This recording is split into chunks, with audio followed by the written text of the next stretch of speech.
Looking to learn life lessons without going through the experience? You've come to the right place. Welcome to Hidden Struggles with your host, Lady Cee. Hey, Lady Cee, coming back at you from Hidden Struggles.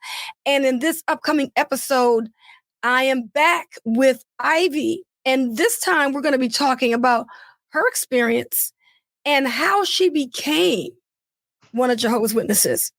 Now, you want to go ahead and tell us a little bit about that and how you got started in this religion and, just give us the highlights, girl. Just give us the highlights. So basically, I was introduced to Jehovah's Witnesses, obviously through family.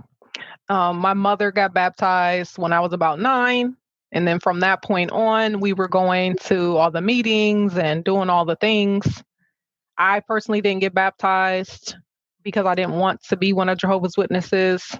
Ironically enough, as we talked about in our last video, I had ambitions of going to college, yada, yada, yada.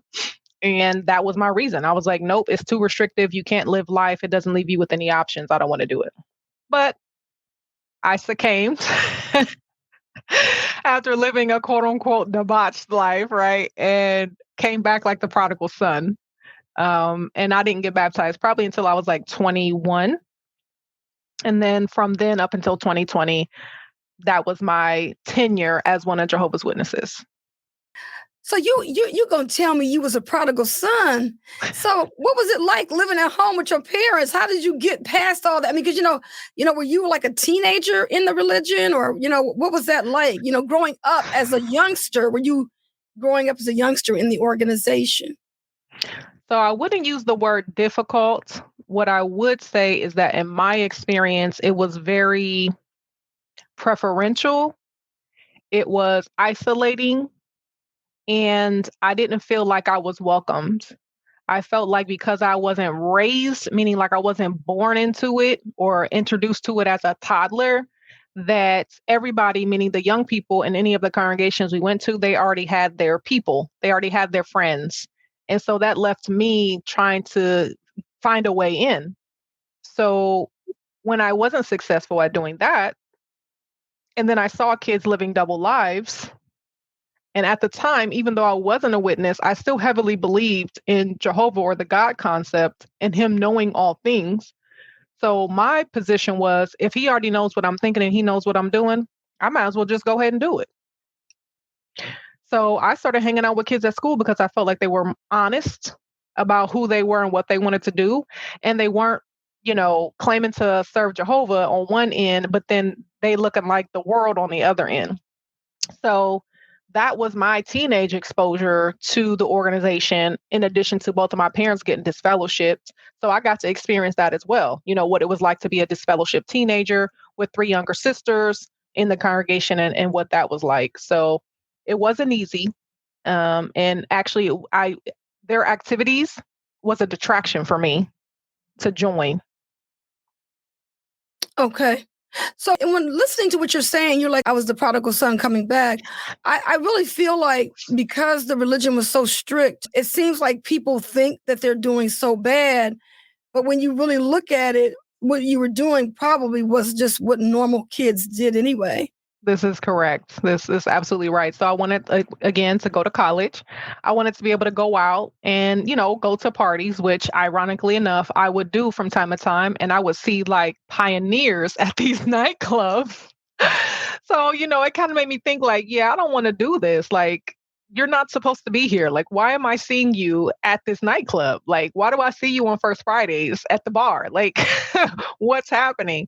So, yeah, I didn't want to do that. So I was doing normal stuff. Of course, I had a boyfriend. I wasn't like I was out here, for a lack of a better word, like whoring around, right? So after that, I had an apartment that was my own. I had a job. I might have did some recreational things that, the witnesses would have frowned upon. But that's what made me the prodigal son, because I was not pretty much living that square, boxed in life. So, anything outside of that is worldly. Revelries, drunken bouts, all the things, right? But when you are 17, 18, 19, 20, those things are not uncommon. They're not. It's a part of the exploration process for you to figure out who it is and what you want to do. It teaches you your limits. It can teach you what to do, what not to do. There's powerful lessons on loyalty and betrayal. Like these are all natural human interactions that you need to establish your personality and to be able to navigate multiple situations. So I guess in hindsight or thinking about it now, no, I wasn't really the prodigal son. But of course, coming back, that's what they call you. You know, if you were once associated with it and you're a young person and you come back, the congregation's like, yay, you know, you're the prodigal son. They pump your head up and they're like, we're welcome to have you and yada, yada. So that's just how that went. I think it's interesting how you talked about not fitting in with these kids and how when you are a Jehovah's Witness, it's like this is the only people that they present to you that you're supposed to want to be around or, you know, should be around. And then here you are feeling like this. And I bet you there's a lot of other people that feel the same way. You know, how did your parents, did you ever talk about that? I did. I did actually. I remember having a conversation with them probably when I was in like 8th grade, maybe becoming a freshman, because I didn't want to be an unbaptized publisher anymore. And they didn't know how to take that. So I literally sat down with my parents and I was like, I don't want to be an unbaptized publisher. And they're like, well, why? And I'm like, because I'm doing things at school, I'm living my life, and I don't want to knock on none of these kids' doors in my territory. Because I felt like personally that would be me bringing reproach on Jehovah, right? So I figured I would be straightforward with my parents, let them know where I was at and what I wanted to do. And they couldn't believe it. They were stunned. And they were like, don't you want to live? Don't you want everlasting life? And this and that. I said, well, when I'm dead, I'm just dead. It's not like I'm going to know. So why don't I just live my life now? And then when I die, I just die. Like, you're presenting me with an option that's really not frightening because you're saying I'm going to be unconscious. The dead know nothing at all. So I'm like, what do you mean? When I die, I just die. Why should I be afraid to live my life thinking about the possibility of something happening after death? So yeah, I was pretty set in my ways at 14. Like, no, this is not what I wanted to do. So my parents had a really interesting reaction to that. But lo and behold, within like a year or two, my father gets disfellowshipped, and close after, about 9 months or whatever, my mom gets disfellowshipped. So that left me taking all of my younger sisters to the meetings and stuff like that. So it was an interesting reaction that they had. Yeah. You're kidding me. Now, we talked before about this, and you had mentioned this became your new role. And yes, this is at the same time that you're saying, I don't want this responsibility as a unbaptized publisher. So what happened? How did you, end up in this role? What did you do with your siblings? I literally would get them ready. So mind you, at this point, I'm 16 because I'm driving. At minimum, I'm 16. And I'm taking my 11-year-old sister and my 2, maybe 4-year-old twin sisters to the meetings. Like, I remember because they were in car seats still. So they couldn't have been any older than maybe 2 years of age. And I literally would get them ready. We would load up in our van. I would drive them to the Thursday night meetings. We would drive to the book studies. I would try to take my sister out in service with me, the 11-year-old, tried to make arrangements with different ones in the congregation to try to still stay active and not to be on the fringes of the congregation. And it was really hard for me as a teenager trying to, advocate for the support that we needed, because, when you're in a disfellowship household, that's what it becomes, a disfellowshipped household. It's not just like, oh, their mother or their father, their sister or their brother is disfellowshipped. No, the entire home is now disfellowshipped and marked as bad association or somebody you want to kind of stay leery of. So that was really, really hard too, navigating that and knowing that I did not have the support. That added to me not wanting to be a witness, to be quite frank, is the lack of love that was shown in that consideration to minor children. And that happened all the time. And how long did you fulfill this role in this capacity?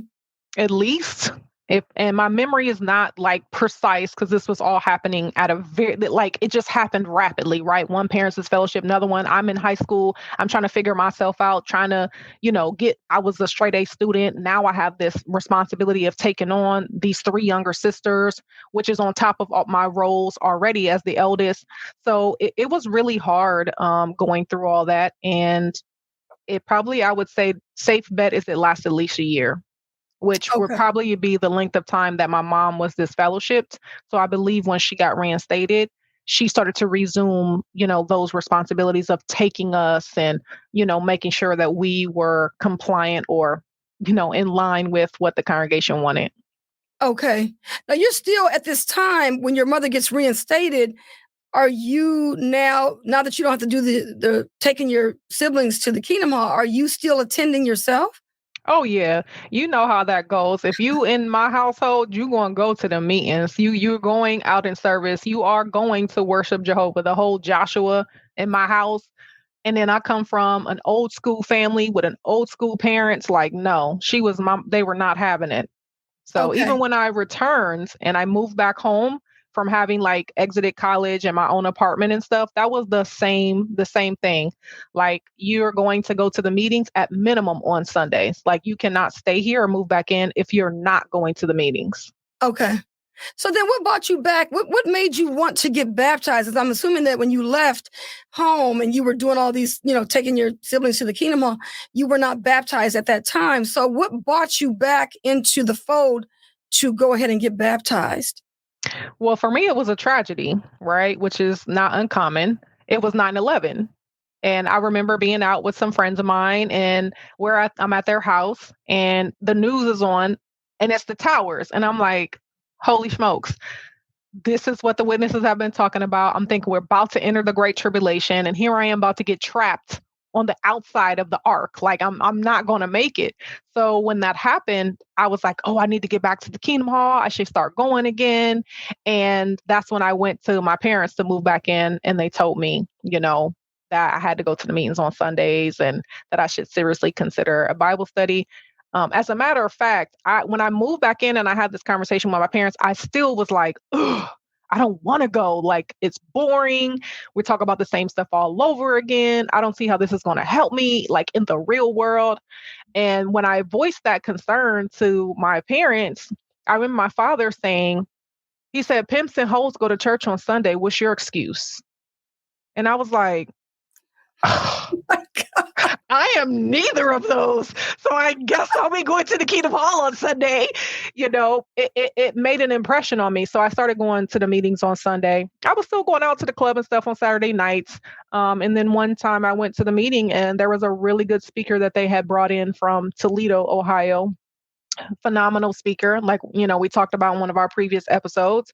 And it was like a gut punch where I was like, oh my gosh, like I'm hurting Jehovah's heart and how could I? And, so from there, I kind of started weeding through my contacts and disconnecting from all of my friends and stuff like that. And then eventually, accepted a study from a sister in my congregation at the time who I felt was a safe space. She was new. She had just come from missionary service, so she was a fresh face and perspective that I could respect after going through the lack of love. When my parents got disfellowshipped, I didn't trust any of those existing members who pretty much dissed us at a time of need.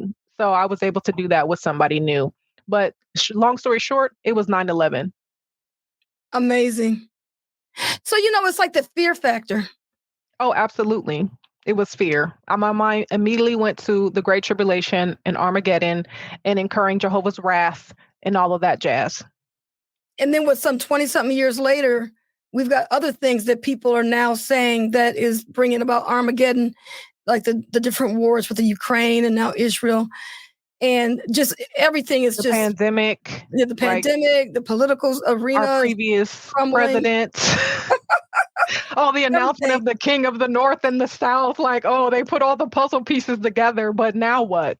Yeah, because when you think about when I was raised in, it would not be like every day, that you would be getting these like messages that would be bringing people into the organization or not. Yes. And it would be like maybe 5 or 6 years it took place before like different things happened. But it seems like in this last year, everything is going to, as it would call it, hell in the handbasket, right? Right, right. So now when you think about how you came into the organization, what woke you up? You came in because of 9/11, then all of a sudden something happens. What jolts you to your senses to say something's not right? Well, that happens progressively throughout the course of my 17 years of marriage.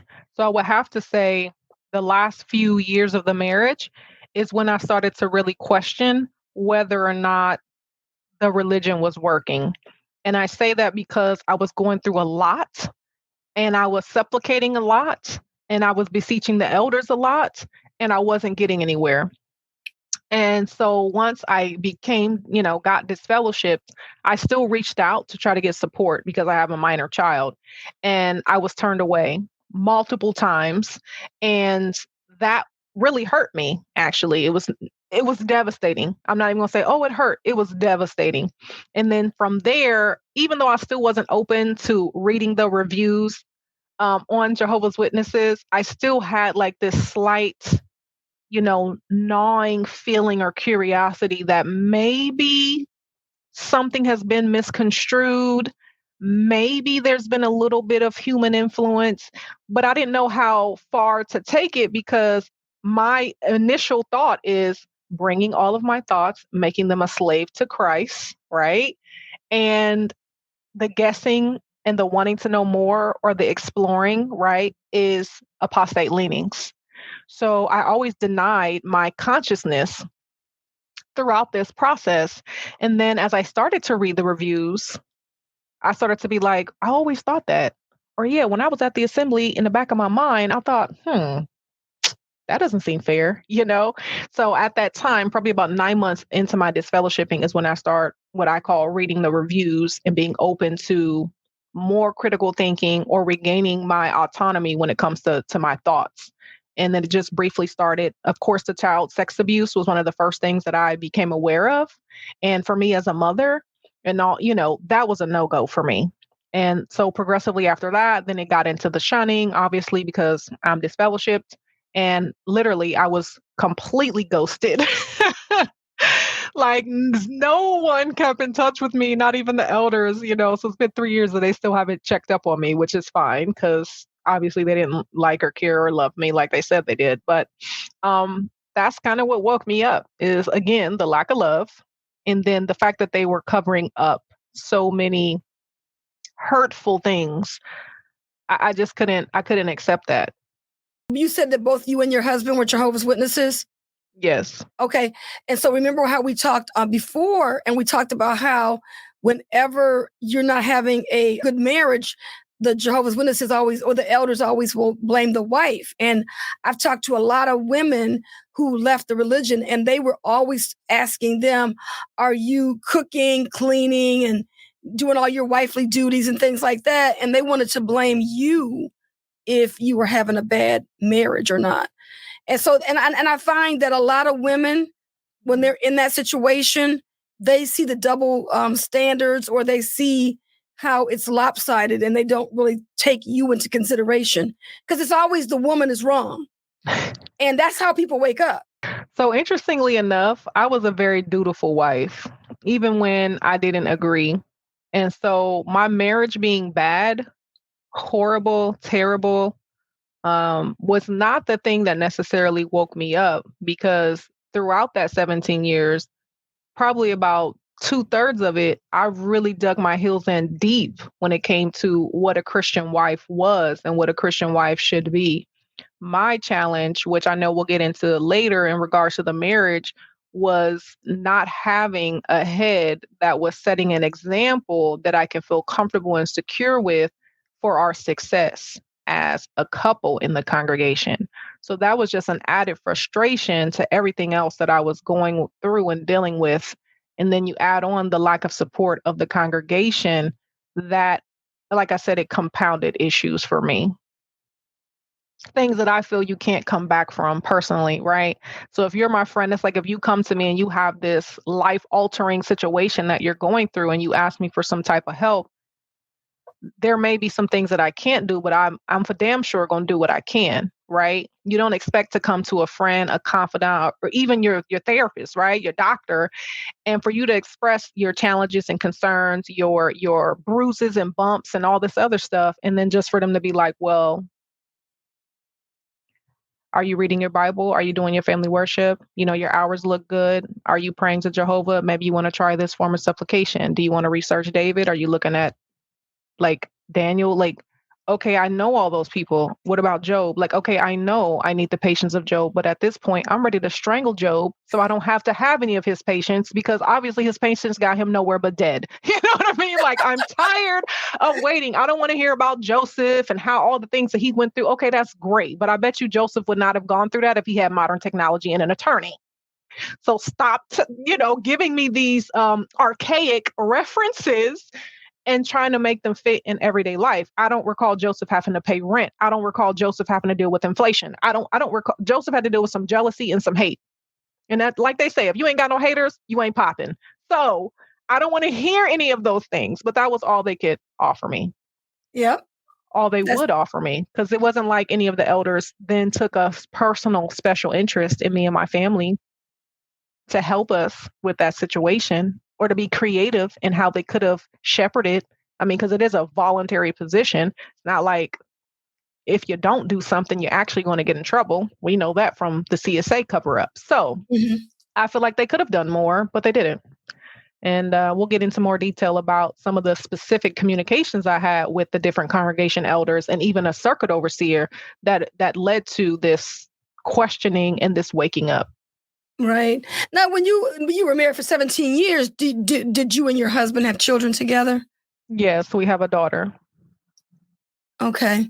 So I just want you to just tell that to my audience so that, we get ready to do and kind of talk about that. Then we can, really share your experience, because there's a lot of people that I remember when we first left, and there was this brother from Canada that was trying to reach us and wanted us to give some help with a daughter that he had. He had left the organization, and he was having some problems with his ex-wife.